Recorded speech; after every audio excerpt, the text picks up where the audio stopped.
Construction project as regarded as complex socio-technical system due to the dynamic interaction between people, technology, and organizational structure. On the other hand, the emergence of new technologies, new types of risk, the uncertainty in process and goals, and the limitations in time, resources, information change the traditional approaches used to measure safety performance. These traditional approaches are always reactive and try to measure the lagging indicators. Such as the number of accidents and the uses of safety performance.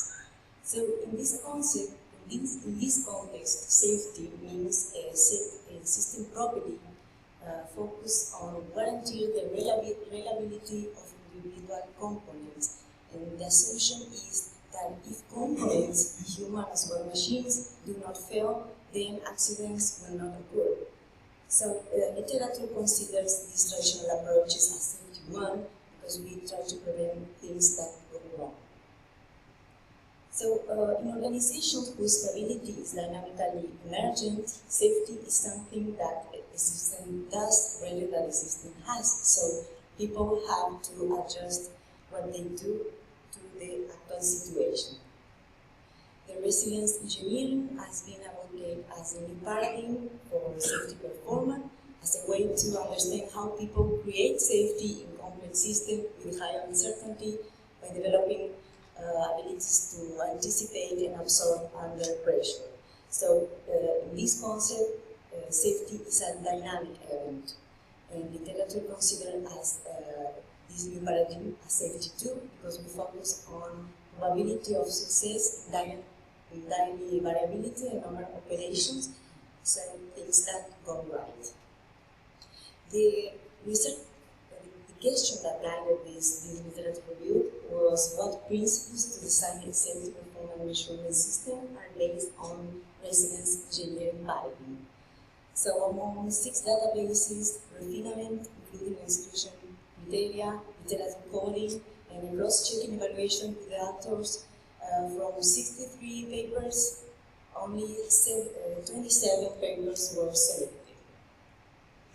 5 principles of resilience engineering were found as the most common in this domain as contributors to improve safety performance, such as management commitment, awareness, anticipation, continuous learning, and flexibility. Other interesting finding was the areas of expertise found, such as chemical and petrochemical industry, aviation and air transport, nuclear power, and electricity distributor has the most studied in this area, then railway and transport, construction project, and manufacturing and healthcare in this economy.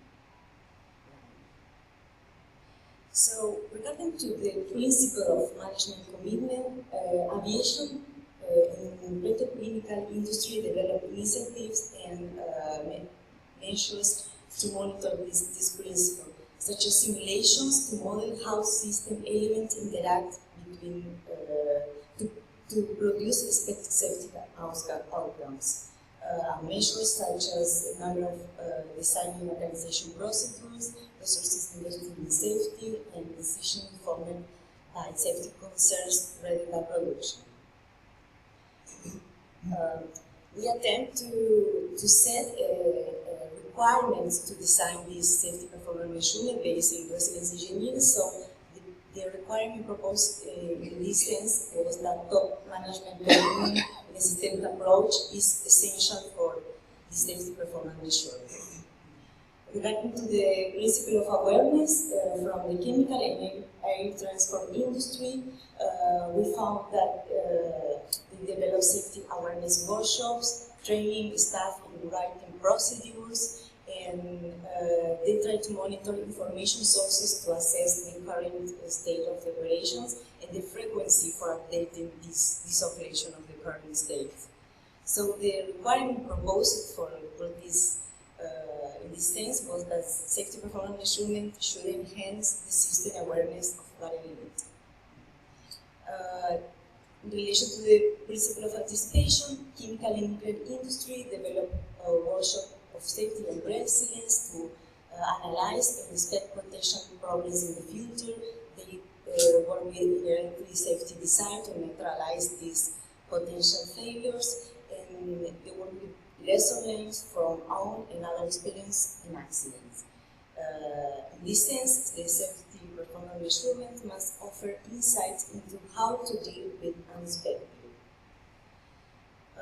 Regarding to the principle of learning, manufacturing and chemical industry developed some communication channels such as both thought, and they have corporate systems to share knowledge about the past incidents, for example, a repository of multiple root cause analysis. So the safety performance measurement system should encourage continuous learning not only from incident but also from normal work. And finally, regarding to the principle of flexibility, railway and road transport industry are focused on develop redundancy in organizational or human abilities by increasing the permanent manning in safety critical areas, improving common mental models of risk between stakeholders, and prioritize daily training. So in this sense, the requirement that we propose to design the safety performance based on resilience engineering is that the safety performance system should monitor the sustainability to adjust to variability. So to reduce performance losses, again, disruptions and uncertainty, the integration between learning and resilience perspective into a management system seems to be promising, since both pursue similar and continuous improvement initiatives. But how? Well, develop and monitor safety management commitment and awareness is important to me because you can assess the trade-off between safety and production. For example, through a risk management concept, to have a common understanding about the various types of risks, develop and monitor anticipation coming to the mental health process, so we have more relevant safety project, learning resources, develop leadership skills to reinforce attitudes to complete the work.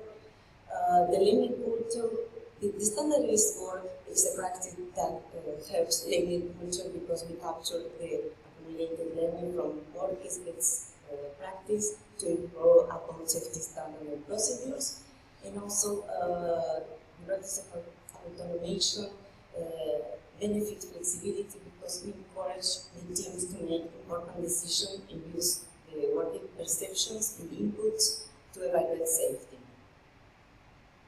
So further students are necessary in other domains regardless of complex systems such as construction industry. And the next step, I'm actually working on that, is understand this nature of complexity of construction projects in order to investigate how resilience could be supported.